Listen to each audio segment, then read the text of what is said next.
bem-vindo ao programa Resenha. Hoje nós vamos conversar com o doutor Henrique Tomé, otorrinolaringologista.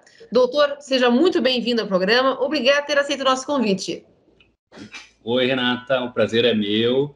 Estou aqui para ajudar a tirar dúvidas do pessoal, explicar de uma maneira simples para todo mundo entender direitinho um pouco mais sobre a otorrinolaringologia. Importante isso, doutor, porque nessa época agora de inverno a gente tem tantas dúvidas, tantas ites que a gente se preocupa. Uhum. Doutor, vamos começar lá com aquela it que todo mundo conhece, a rinite. Como é que ela afeta tanto a nós agora, nesse período de inverno, com chuva, umidade? Uhum. Então, a rinite, a gente sempre divide ela em dois tipos de rinite, né? A gente tem a rinite alérgica e a rinite não alérgica. A rinite alérgica de verdade, ela precisa de uma proteína para te desencadear os sintomas de rinite. Quais são esses sintomas? Congestão nasal, coceira no nariz, coriza, que é aquela aguinha, às vezes pode dar coceira nos olhos, né? E esse tipo de rinite, a rinite alérgica de verdade, ela precisa de uma proteína que vai desencadear esses sintomas. Proteína do ácaro, proteína do fungo, dos pólens, do cachorro, do gato, de penas, de aves. Então, esse tipo de paciente, a gente consegue melhorar os sintomas com medicações, mas para esse paciente que tem uma rinite alérgica de verdade, a gente pode fazer as vacinas. Então, a gente pode fazer vacina para ácaro, a gente pode fazer vacina para pólen. Isso melhora muito com o passar dos anos. A gente faz o tratamento durante uns 3 anos.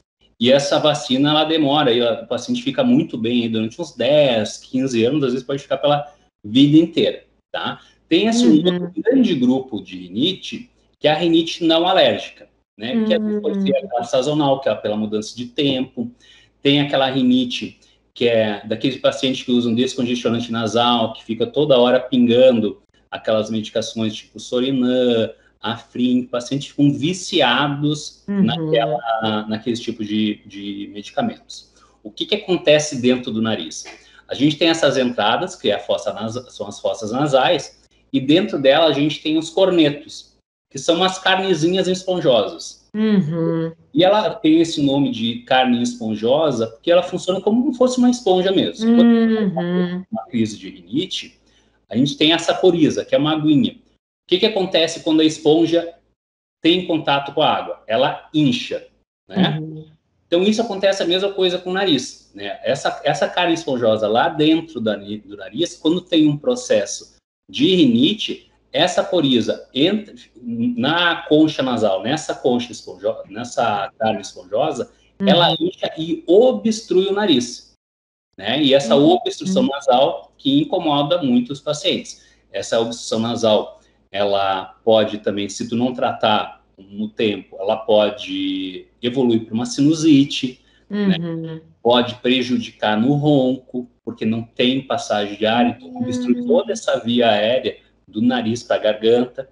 Então, tem vários, se a gente não controlar bem esses sintomas, tem várias consequências, né? E quanto mais rápido a gente melhorar esses sintomas, né, melhor. Tem crianças que ficam, a partir dos 4 anos, a gente começa a ver, antes dos 4, a gente não chama de rinite, né? A gente procede mais um processo mais inflamatório, mas a verdadeira rinite alérgica mesmo, é a partir dos 3, 4 anos de idade. Né? Bom sempre a gente identificar isso desde cedo para a gente conseguir tratar esse tipo de paciente. Doutor, e a sinusite, o que seria? A sinusite é secreção, é um processo infeccioso, geralmente. Geralmente é viral, tá? Mas tem os processos infecciosos, né? Que aí bacterianos, né? Que é aquela secreção que fica infectada, né? E aí sai aquela secreção, às vezes purulenta, aquela secreção mais amarelada, indo para o amarelo esverdeado, né? Que precisa entrar com medicação. A gente tem a gente tem umas câmeras dentro da nossa cabeça aqui, do nosso crânio. Então a gente tem freio maxilar, né? Que são umas caixinhas embaixo do olho. E elas têm que estar aeradas, elas têm que estar cheias de ar, né?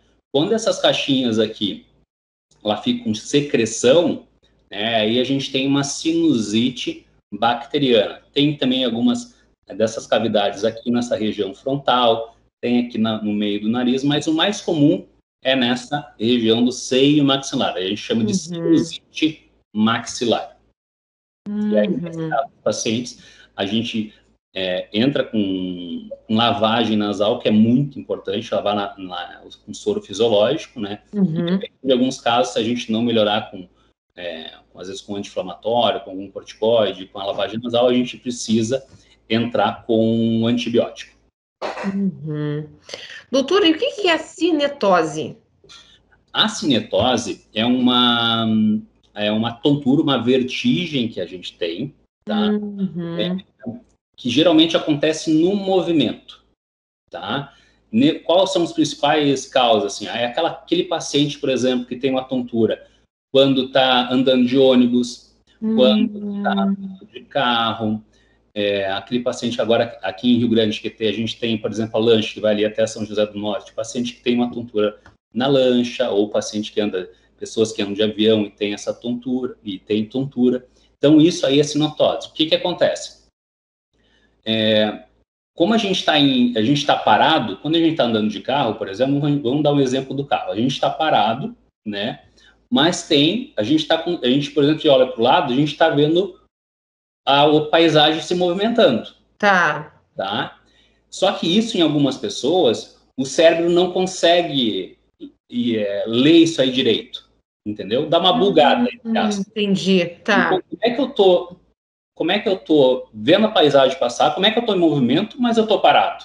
Sim. Entendeu? Isso atrapalha o cérebro em algumas pessoas, tá? E aí, dependendo E isso aí, por isso que te dá... E por isso, por causa dessa alteração, essa diferença de, tô parado e tem essa paisagem passando, e esse paciente tem a tontura, nesses casos se chama cinetose. Eu recomendo para o paciente sempre olhar fixo para frente nesses casos. Tá. Bom, assim, num carro, por exemplo, a gente sempre vê a cinetose em quem? Geralmente é no caroneiro. A gente não vê uma cinetose, um paciente ficando tonto, o motorista fica tonto. Por quê? Porque o paciente sempre está... O motorista sempre está olhando para frente. Tá. Ele não está olhando para o lado. O caroneiro não. O caroneiro sempre está olhando para o lado. Às vezes ele está olhando no celular, às vezes está olhando no livro, né? Então a gente sempre vê mais o caroneiro. Sempre é o caroneiro que fica tonto, né? Nunca o motorista. Então a gente orienta o paciente para sempre olhar fixo para frente. Tá. Para aí que não vê tanta aquela paisagem passando, né? Cuidar também com bebida alcoólica antes de viajar, né? Não se alimentar muito antes de viajar. E se mesmo fazendo tudo isso, o paciente ainda sentir algum tipo de tontura, aí a gente orienta a tomar alguma medicação antes, né? Assim, por exemplo, o paciente que vai fazer longas viagens, a gente tem algumas medicações que a gente pode também melhorar isso aí. Doutor, algumas pessoas associam algum tipo de tontura à labirintite. Isso é um termo correto? Então, a maioria das pessoas não tem labirintite. Tá? Para a gente ter uma labirintite de verdade, a gente precisa ter essa tontura, né, com uma infecção de ouvido. Tá? Certo. Por exemplo, assim, uma otite ter desencadeado a tontura.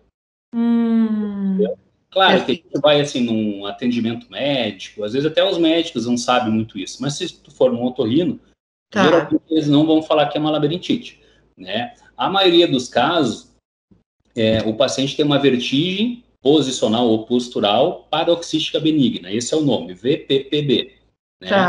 Que é o quê? Que o paciente fica tonto com o movimento da cabeça. A gente tem alguns cristalzinhos dentro do ouvido, né, que quando a gente movimenta a cabeça, esses cristais, eles saem do lugar, né? E aí dão tontura. Pode dar essa vertigem, né?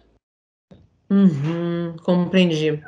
Em algumas situações, por exemplo, paciente, que toma muito café, muita cafeína, ou o chimarrão tem cafeína, o café tem cafeína, e pacientes que ingerem muito açúcar, né? aumenta a chance de acontecer isso, tá? Então, a gente sempre orienta o paciente, assim, ó, cuidar com café, cuidar com chimarrão, com doce, com suco, né? Tem a frutose da fruta. Então, assim, ó, eu sempre oriento o paciente, assim, toma um suco. Mas é suco natural. Tá, mas qual o suco natural que tu toma? Se for um suco, por exemplo, de uva, suco de laranja, eu falo já para o paciente dar uma segurada. Mas, por exemplo, se for um suco de limão, limão não tem tanta frutose. Um suco de maracujá também não tem tanta frutose. Entendi. Né? Mas um suco de laranja, um suco de uva, por exemplo, esse que tem no supermercado, mesmo que eles botam assim, não tem adição de açúcar, mas tomando aqueles sucos que são concentrados, às vezes tem que botar até a água de tão doce que é. É verdade. Né? Então, eu sempre peço ao paciente, não é porque é natural que tu pode tomar à vontade. Claro, é verdade. Doutor, outro assunto que a gente sempre comenta, o ronco. O que gera o ronco, aquele desconforto para quem está roncando, para quem está perto? Como é que, né, o ronco atrapalha tanto a saúde, assim, do sono das pessoas? Sim. O ronco, né, é um som, né, que o paciente tem.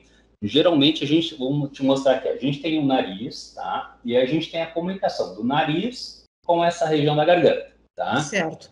E o que acontece o ronco? Acontece quando tem uma vibração dessa região, dessa comunicação do nariz com a garganta, né? Teve uma vibração daquelas estruturas, né? E alguns pacientes até que tem, por exemplo, tem uma base de língua alta, como é que a gente pode ver isso aí em casa? Quando tu abre a boca, tu consegue ver a amígdala, tu consegue ver o sininho lá atrás, que é a úvula, tá? Se tu conseguir ver aquilo ali, tá? Conseguir ver essas estruturas, tá? Tu tem uma chance menor de roncar. Mas se tu abrir a boca e tu não conseguir ver essas estruturas, né? Tu provavelmente é um paciente que ronca, mesmo sendo uma pessoa magra, tá? Certo. Tem uma predisposição a roncar, né? Ao contrário das pessoas obesas, entendeu? Que geralmente essa gordura cervical, né? Que empurra, tem esse peso da gordura que ela, quando tu deita, ela cai e aí fecha toda aquela estrutura ali de trás, entendeu? Então tem aquela vibração de todas aquelas estruturas e essa vibração que dá o ronco. Porque o ronco acaba sendo um desconforto na hora de dormir. Eu imagino que a pessoa também não descanse neste momento que está roncando, né? Não descansa, né? Nesses pacientes, Renata, geralmente os pacientes que não roncam, que não dormem direito, né? É um paciente que fica no outro dia mais sonolento, é um paciente que não rende no trabalho, é um paciente, por exemplo, que nos estudos não rende direito. É um paciente que, como tu não descansa, a gente não tem um sono reparador, né? Claro. O que tu quer? Tu quer descansar o teu corpo, tu quer reparar o teu corpo, né? Tu quer dar uma zerada nele. E esse paciente não consegue fazer. Às vezes tem muitos pacientes que eles acordam mais cansados do que na hora que eles foram dormir. Tá? Entendi. Sim. Então, E, isso doutor, aí a gente tem que tratar. E aí tem alguns pacientes também que têm aquela apneia, né? Que é o quê? Isso que eu ia perguntar, né? Exatamente. E aquela parada respiratória, né? Tu tem a obstrução dessa região fica tão grande que às vezes tem uma hora que fecha ali e não passa ar, né? E tem que cuidar também com bebida alcoólica, tudo isso aí. Então, a gente dá uma analisada nesse paciente que vem no consultório, a gente dá uma analisada em todas essas estruturas, né, no nariz, às vezes um desvio de septo, pode te dar, diminuir a passagem de ar, tem que dar uma analisada na língua do paciente, orientar para esse paciente, às vezes, a maioria desses pacientes são pacientes que estão com peso mais elevado, né, então a gente pede para esse paciente emagrecer, né, geralmente melhora. Né, para a gente fazer um estudo desse ronco, para ver, assim, por exemplo, quantas apneias, por exemplo, esses pacientes têm. Né? A gente consegue fazer, hoje a gente consegue fazer em casa, um exame de polissonografia. Tá? Essa polissonografia que a gente faz em casa, a gente consegue analisar quantas apneias que o paciente tem, como é que está a saturação dele durante o exame, né, durante a noite, se a saturação está baixa, se não, a frequência cardíaca. Então, a gente já tem uma boa noção de como que é esse sono do paciente. A gente fazendo a polissonografia e, vamos dizer assim, o paciente emagreceu e mesmo assim continua com ronco, continua com esses sintomas de apneia, a gente tem como tratamento, a gente consegue orientar o uso do CPAP. O que é o CPAP? O CPAP é um aparelhinho que joga ar pelo nariz, tá? E cria uma bolsa de ar entre essas estruturas. Então, essas estruturas jogam um jato de ar contínuo. Tá. A gente usa uma máscara, tipo essa aqui, ó, o paciente dorme com uma máscara, tá, né, do lado, e aí tem uma mangueirinha, essa mangueirinha vai no aparelhinho, um aparelhinho sem barulho nenhum, hoje em dia, tá? É muito silencioso, e aí a máquina joga o ar no nariz e cria um espaço de ar. Então, essa estrutura aqui, que antes caía e colabava, e aí fazia essa vibração, agora não. Tem uma barreira de ar, né? Então, o paciente, esse paciente que sofre muito, já no primeiro dia de uso do CPAP, já melhora muito, assim, o paciente já assim, pô, por que eu não comprei esse aparelho antes, né? E nós aqui no consultório, a gente faz esse tipo de exame, né? Que tem um exame que é de titulação do CPAP. Tá. Né? Como tem esse jato de ar, para cada tipo de paciente a gente tem que ver qual é que é a pressão de ar, qual é que é a velocidade de ar para parar esse ronco do paciente. Certo. Para ti, vamos dizer, se tu tem ronco, para ti tu vai precisar de uma pressão 4, que é a mínima, tá? Para mim, que eu sou um pouquinho mais gordinho, talvez eu precise de uma pressão número de 8. Tá. Então, esse examezinho aí, que geralmente nas clínicas tu faz num dia, né? Aqui a gente empresta o aparelhinho para o paciente fica de 5 a 6 dias fazendo, a gente consegue monitorar esse paciente todos os dias, né? E para ver qual é a melhor pressão para esse paciente, o paciente já tem uma experiência com o aparelho. Claro. Entendeu? Isso já ajuda bastante ele depois também para saber se vou querer ou se eu não vou querer esse tipo de tratamento, que é o ideal. Mas geralmente quem usa já adquire o aparelho que muda da água para o vinho. Então aquele paciente, por exemplo, aquele paciente mais idoso, gordinho, que ficava o dia inteiro cansado, ele já acorda mais animado. É mais disposto. Então é muito interessante esse aparelho. Tem uns clipes de colocar no nariz, aquilo ali não funciona?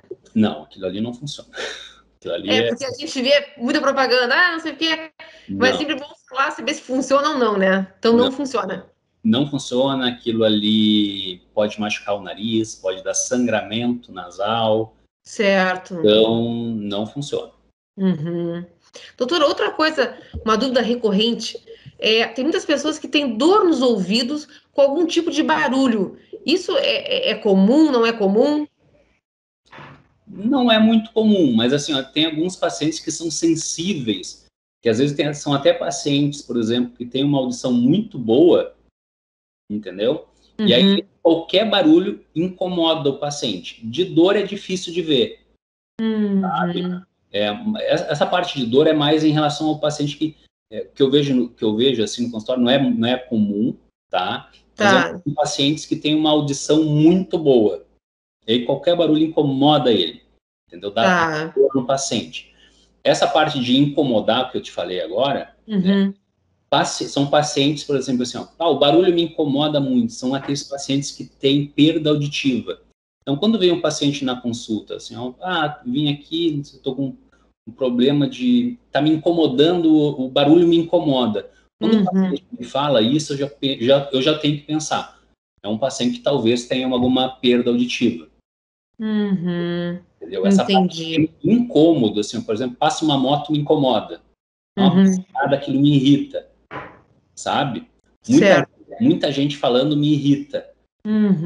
Ali a gente tem que suspeitar né, de paciente com perda auditiva.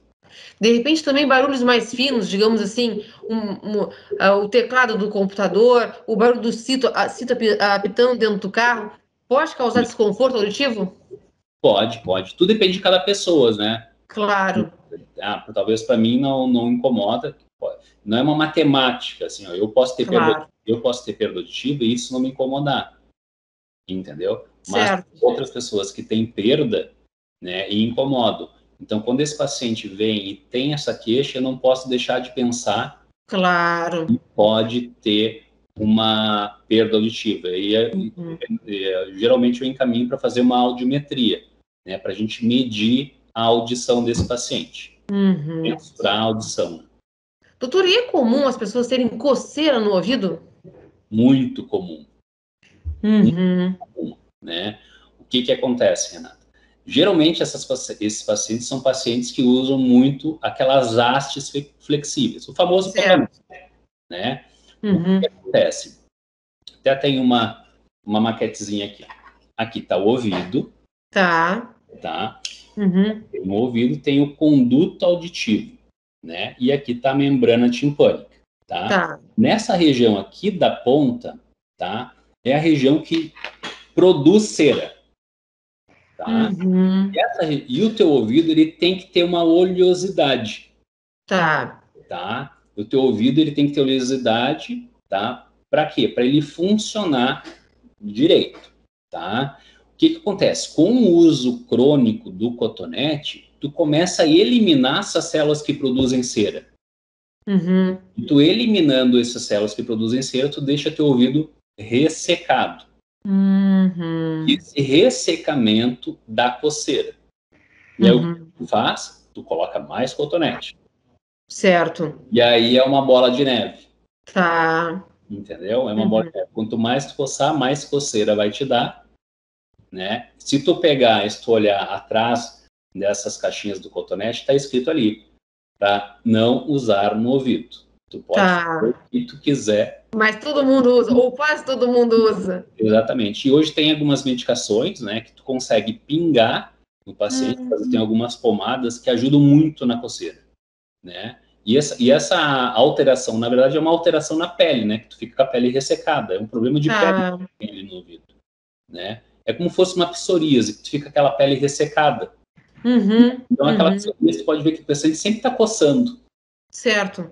Tá? E aquilo ali é o que acontece no teu ouvido. Tu fica com o ouvido ressecado, né? Cada vez tu vai coçando mais. Então, tem algumas medicações que a gente usa, né? Que melhora esse paciente e geralmente eles conseguem largar, depois a gente conversar direitinho com o paciente, explicar o porquê que está tendo essa coceira, mas é muito comum no consultório. Eu te digo que todo dia tem paciente com coceira no ouvido, com essa queixa. E essa coceira no ouvido não tem necessariamente uma ligação com a perda auditiva? Não, em princípio não. Não tem a ligação. Porque a gente vê que é muito comum a perda auditiva em idosos, né, doutor? Sim. Com o passar do tempo, a gente vai perdendo a audição. Né? Essa perda de audição, ela, a partir dos 60, 60 e poucos anos, a gente sempre tem que ficar de olho e aí a gente começa a perder a audição. Depois que acontece essa perda, a gente sempre tem que monitorizar esse paciente através de uma audiometria para ver como é que está essa evolução dessa perda auditiva. E dependendo, vai ter um grau que a gente vai precisar usar o aparelho. Um aparelhinho auditivo. O que acontece se tu não usar o aparelho, Renato? Né? O que está acontecendo nesse paciente que tem perda auditiva? Esse paciente que tem perda auditiva é aquele paciente que chega no consultório e fala assim, doutor, eu estou com perda auditiva, eu escuto, mas não consigo entender o que o pessoal está falando. Ele escuta, mas não entende. Isso, o que acontece, Renato? O teu nervo auditivo, quando o paciente tem uma perda, ele começa a trabalhar mais, tá? Para tentar entender o que a gente está falando. Tá? E esse trabalhar mais desgasta cada vez mais o teu nervo auditivo.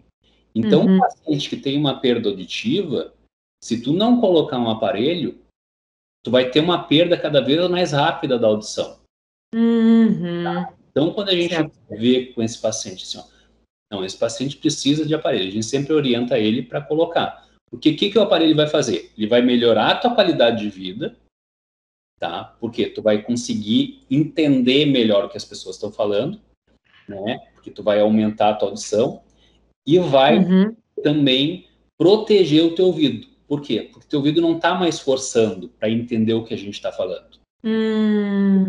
E esse não forçar preserva a audição dele. Tá? Então, o aparelho ajuda na tua melhora da qualidade de vida e protege o teu ouvido para não cair tanto. Né? Se tu usar o aparelho, a tendência é que, por exemplo, daqui a um ano, tu vai estar pior do que hoje, por exemplo. Então, quanto mais cedo tu colocar o aparelho, né, melhor para o paciente. Entendi.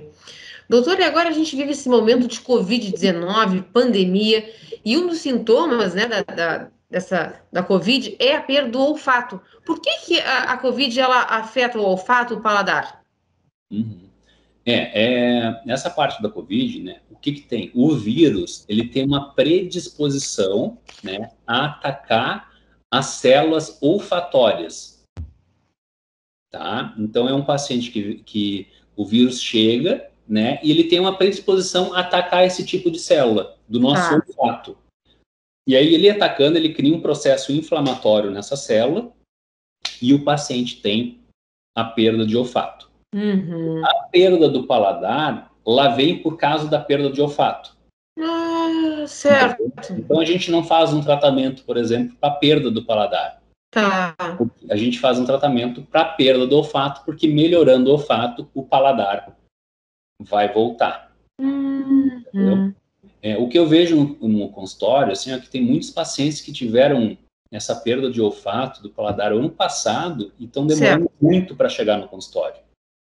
Entendi. E isso dificulta o tratamento. Então, a chance... E a gente não sabe, a gente não tem um histórico, né, Renata?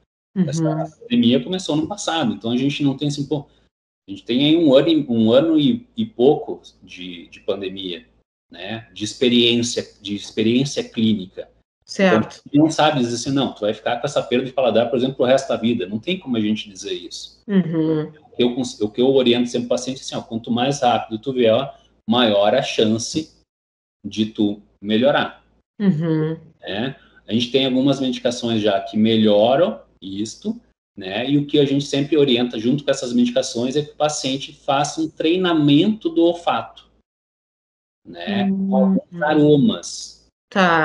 Então, assim, ó, tu pega um copinho, por exemplo, um copinho pequeno, uns 5 copos, né? E cada copo tu coloca um aroma, uma essência, tá? Um copinho tu bota a essência de baunilha, o outro tu pode botar mel, o outro pode botar hortelã, o outro tu pode botar eucalipto, um cravo, entendeu?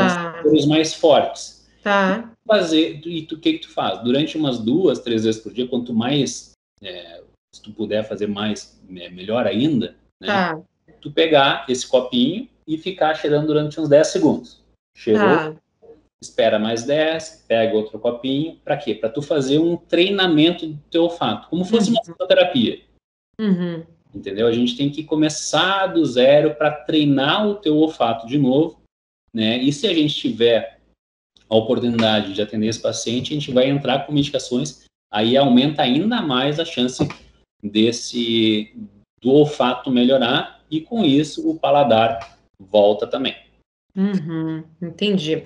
Doutor, agora chegando assim no finalzinho da nossa entrevista, como é que as pessoas podem lhe achar nas redes sociais? Onde é o seu consultório, telefone? O meu consultório é na Barão de Cotegipe, no 443, né, no edifício Porto de Gale, na sala 804, né? Eu tenho no Instagram, eu tenho a minha página, que a gente está toda semana a gente bota algo novo, né, que é o Dr. Henrique Tomé, né? E o telefone do consultório é o 3055-0010. Doutor, assim, ó, eu agradeço a sua entrevista, tá aqui conosco. Eu desejo muito sucesso e que a gente possa falar outras tantas vezes. Pois é, passou rápido, né, Ana? Passou bem rápido. Muito rápido. Tem muita coisa para falar ainda. Claro. Aí a gente marca uma nova entrevista. Tá ótimo, então. Eu que agradeço a oportunidade aí do programa Resenha e da TV Mar aí de a gente conversar sobre o otorrino. Ah, que legal. Então tá, doutor, uma boa noite para o senhor e obrigada mais uma vez. Valeu, Renata. Brigadão aí, boa noite para todo mundo. Um beijo, uma boa noite. Tchau, tchau.